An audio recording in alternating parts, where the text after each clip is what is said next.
Hi there, and welcome to the Skylight Books Author Reading Series. If you'd like to learn more about us and our many upcoming author events, please visit skylightbooks.com, where you can browse our inventory, buy books, and join our Friends with Benefits Club. You can also follow us on Twitter, Tumblr, and Facebook.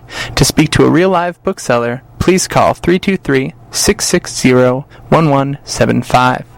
Thanks for your support, and enjoy. These events are a little nerve-wracking for me.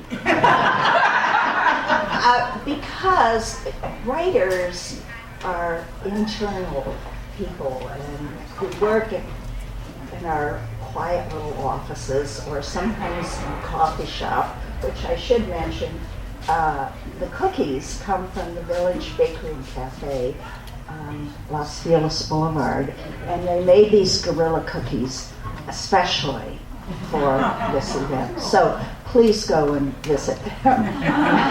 Anyway, so now when you publish a book, you have to put on a different hat, sort of. I guess a little bit of performance. So, anyway, thank you for coming. Thank you to Skylight Books for hosting this. I want to because one time when I had a book event, I forgot to thank my husband. And you know, at the Academy Awards, I always love it when the actors and actresses say, "Oh, I love you dearly," and then they get divorced. I hope that's not going to happen. But I want to thank Ron. I want to thank Henya, my daughter there in the back, and her husband Steve, and my 3 grandchildren. Lena, I'm going to embarrass you. Would you just stand up and turn around real quick? Because the book you can sit there. The book we're celebrating, launching today, is dedicated to Lena. And Hazel and Tate are right back there. And I won't embarrass them because this isn't their book, but next year, Tate. All right. What I thought I would do is tell you a little bit about how the book came into being. People usually wonder how writers get ideas. And then I'll read you, because this is the second book in a series, I will read you the first book because the second book comes from that and has an interesting history too. But I'll tell you how I got the idea for If Animals Kissed Goodnight, which was initially published as a picture book. Now, the inspiration came because we live here in the neighborhood and we live close to the zoo. And when my kids were little, we joined the zoo. We've been members now for 40 or 50, too many years. And we would go when they would waken from their naps. It was easy and we could just spend an hour. And when we would come back home, and before my 3rd child, Alan, would go to bed, we would play this game. We would pretend that we were animals at the zoo, and we would kiss goodnight the way animals did. So we would make our hands like trunks, and we would kiss like elephants. And we would stretch our necks like giraffes, and we would squirm on the ground like snakes, and I just loved this game that we played together. So I tried to write it as it actually happened. And I wrote a mother and a child. Of course, it all took place in the same room, which was a problem. But it was also a mother and a child doing all of these kissing things. And my group liked it. One of my group members is here. And I sent it off. And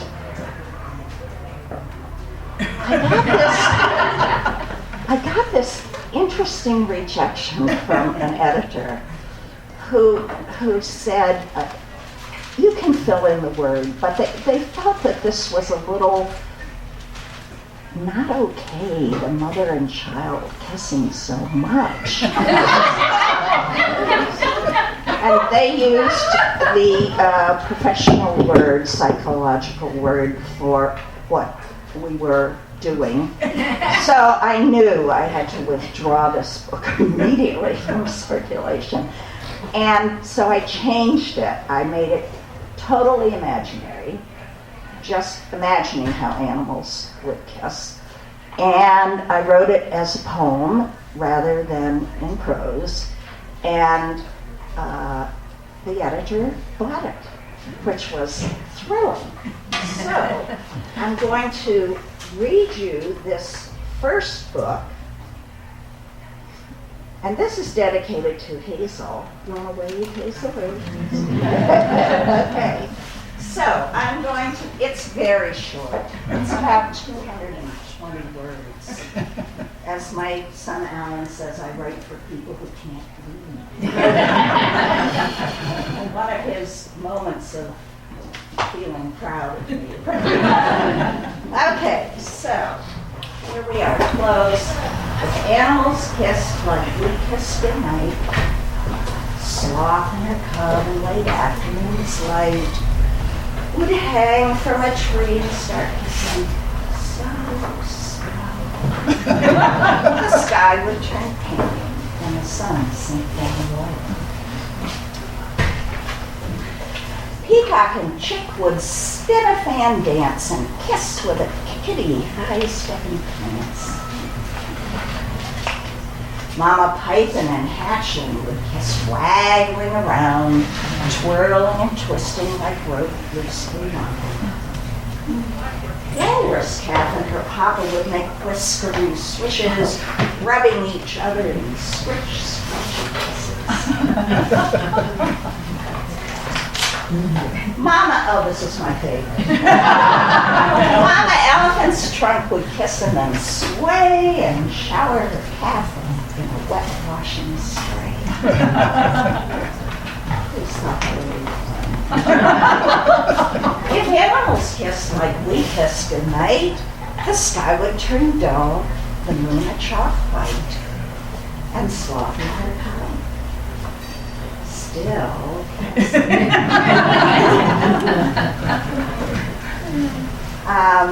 I've gotten some criticism on Amazon reviews about sloths kissing all the time.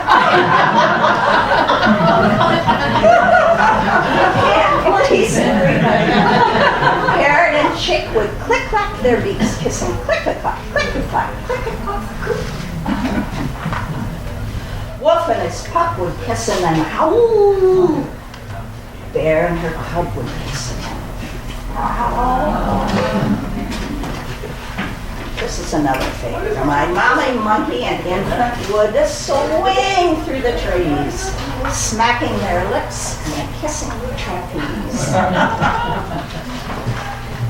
Seal and his cat would blow big bubble kisses that rise to the surface and splash these fishes. If animals kissed like we kissed at night, the sky would turn dark and the moon glowing bright. And sloth in her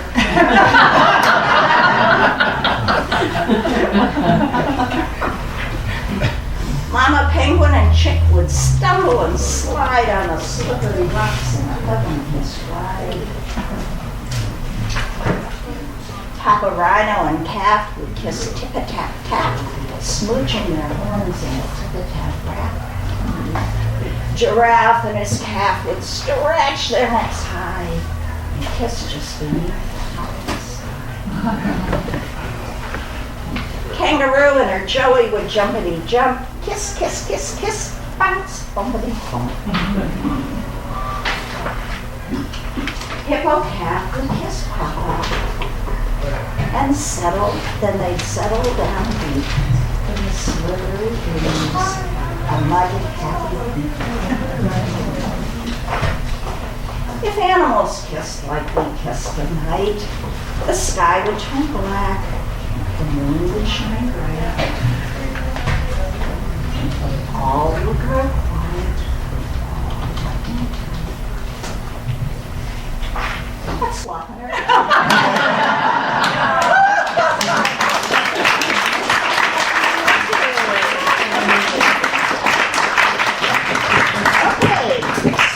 book did okay, but much to my surprise, they took it out of print very quickly, which was very depressing. But unbeknownst to me, they took it out to make it into a board book. So this is no longer available, but this is. It's the same book with a different. Now, what they did when they did that was... Take out the slots. No, they didn't take that. What they did was they gave me an incredible gift. I've been writing for 40 years. And when they put it into a board book, this just went zoom. It's every writer's dream, and for which I'm very grateful. Okay, so my editor, who had originally bought this, no longer worked at the publishing company, and Ron and I were going to New York, and I screwed up my courage to meet the new editor. And I don't usually like to do these things, and this is how low on the totem pole I was. She didn't offer to take me out, not even for coffee. We just met in her office. But she did say, it would be really great if you would write a sequel to this. So I did. I wrote 2.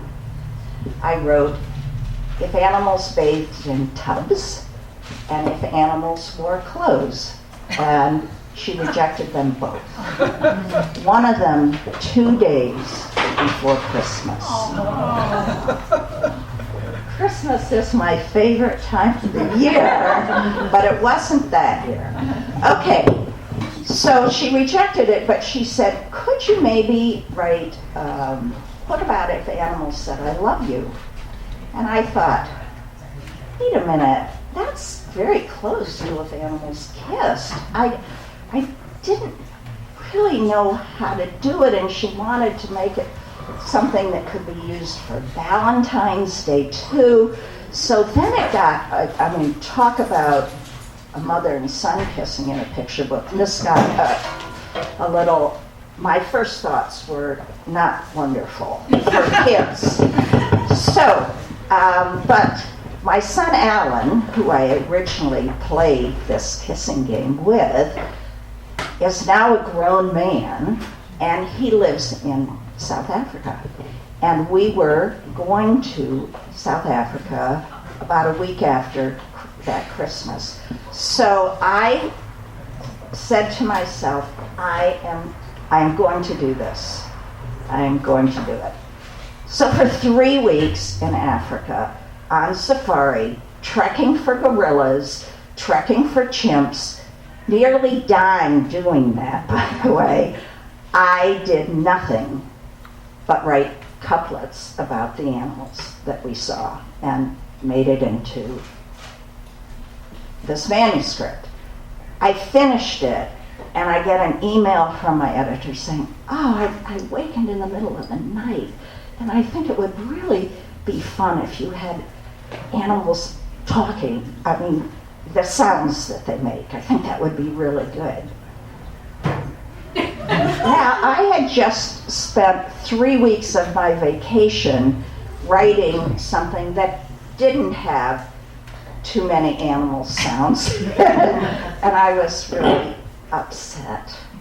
But I said, trying to be calm, I didn't write it in caps, like, what are you asking me to do? I just said, I've written this other manuscript, and I'd love for you to look at it. And I sent it to her, and it was another writer's dream, almost a return email saying, this is just what we wanted. So, here we go. It's a long, persistence really matters a lot. Okay, this is for you, Lena. This This is the one I signed with a bad signature. Oh, yeah. So you did another one. I did another. You guys did another two. What? You guys two. Well, for your siblings, family, but she gets a special. Okay. If animals said I love you. If animals said I love you like we do, gorilla would pound a loud chest. I love you, my young one. Whale would sing it in from his spout. She'd snort your flippers out. Boa would hiss. Hatchlings, come please. Time for a loving swish, hugging squeeze. Lion and cousins would tussle and tumble, romp and roll in a joyful love jumble. If animals said I love you like we do, gorilla would say it and offer a treat. Bamboo, little infant, yum yum feet. Secretary bird, I didn't even know such a thing existed. But there are real secretary birds, and our guide told us they were named that because it sounds like they're tapping. But I learned that it's really because of these feathers, which are like quill. So secretary bird would take with clawed feet, warm, tender words with a click-clack beat. Cheetah would murmur love's soft purr and lick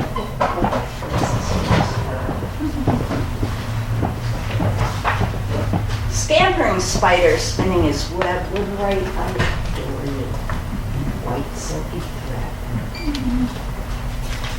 If animals said I love you like we do, gorilla would say it and pat her lap.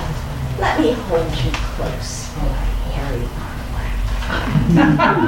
arm. Ostrich would strut his friends by his side, booming his love with feathers spread wide.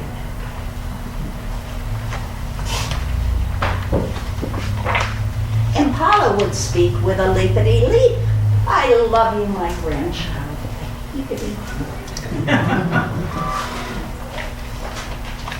Alligator would add a big tail swish and shower his brother, splashing swish. Alligators aren't as cute as they are. If animals said I love you like we do, gorilla and infant would smoocheroo, then rumble with happiness, loud and deep. Sure of their love, would snuggle and sleep.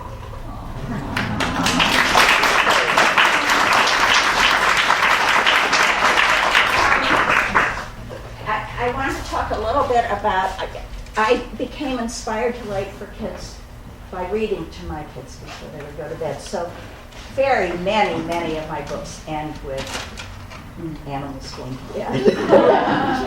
Okay, not raunchy. One other thing I wanted to say is that I met the other day, the other week, I was taking a trip. The illustrator lives in Chapel Hill. I never met him. For those of you who aren't writers, we never meet the illustrators of our book. We rarely do. Rarely.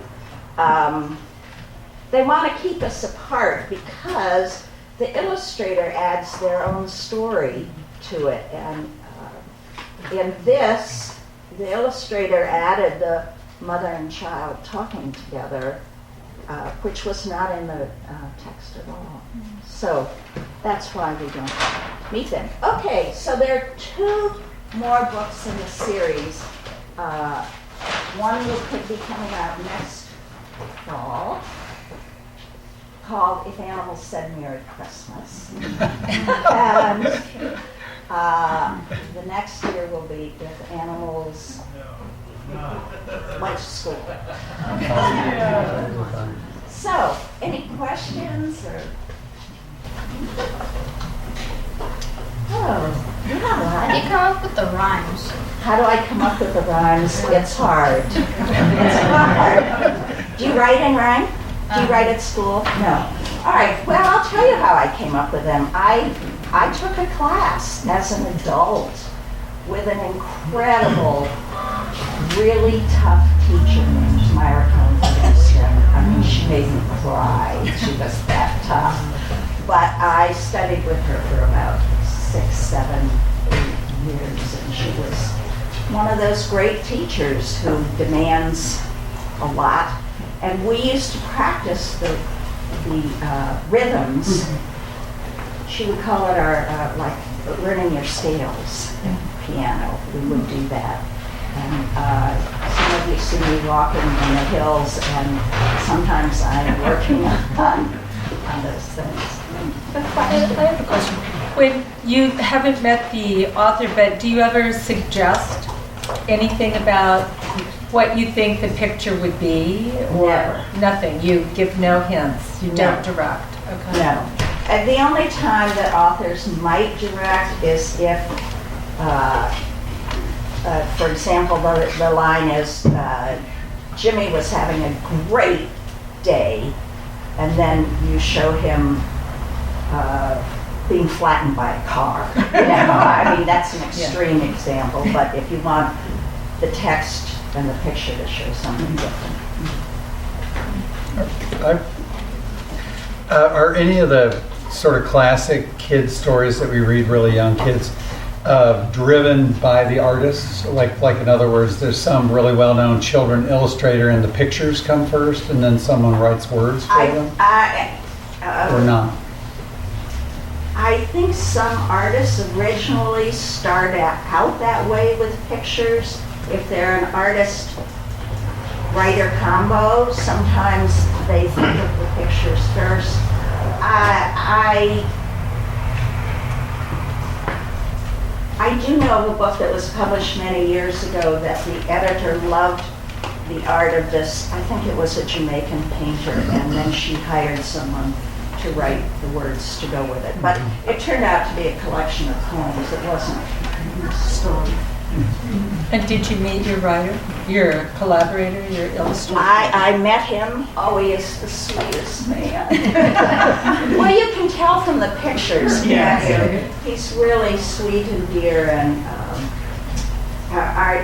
we went to do a school visit an hour and a half away. So we were in the car for 3 hours. He was driving. And we got to know each other very well. It's very sweet. So, yes. Thank you. Do you feel like this is your calling in life? And how does it feel actually like manifesting it? Give me the last Is part. it your calling in life to make these books? It is. It wasn't initially my calling.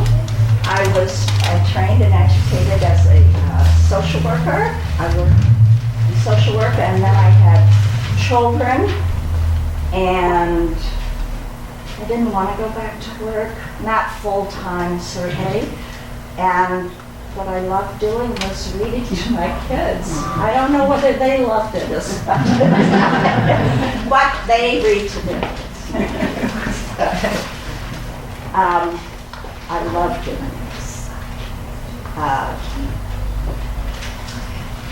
There are times when it doesn't go well, and then I don't love it as much, but I'm so happy to be doing what I'm doing at my age. Do you want to be a writer? I want to tell stories. I want to ask people like you why you do what you do and how you get there. Oh, okay. Well, it was serendipity. We can talk later. Okay. All right, there's Gorilla Cookies here.